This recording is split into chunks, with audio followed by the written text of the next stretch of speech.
فرمایا ہم نے لقمان کو حکمت عطا کی تھی. ایک ہوتا ہے علم، ایک ہوتی ہے حکمت. ان دونوں میں فرق ہے.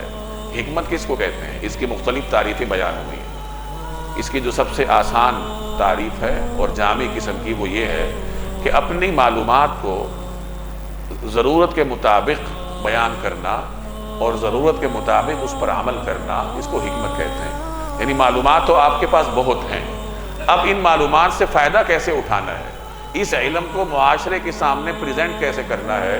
ہر بات ہر مجمع میں کہنے والی نہیں ہوتی، ہر بات پہ ہر وقت عمل نہیں کیا جاتا. یعنی دین پر عمل کرنے کا جو طریقہ کار ہے اس کا نام حکمت ہے. ادعو الی سبیل ربک بالحکمت، کہ اپنے رب کے دین کی طرف بلاؤ. کس طرح؟ حکمت کے ساتھ. ہر بات ہر وقت ہر آدمی کے ساتھ نہیں کی جاتی. جیسی دعوت آپ بڑوں کو دیتے ہیں ویسی دعوت آپ چھوٹوں کو نہیں دیں گے. جس طریقے سے آپ چھوٹوں کو مخاطب کر کے نصیحت کرتے ہیں، اگر بڑوں کو نصیحت کرنی پڑ جائے تو آپ وہ لب و لہجہ اختیار نہیں کر سکتے. تو مقتضائے حال کے مطابق، وقت کے تقاضوں کے مطابق بات کرنا اور عمل کرنا، یہ اللہ تبارک و تعالیٰ کی جانب سے عطا کردہ ایک حکمت ہے جو انسان کو عطا ہوتی ہے.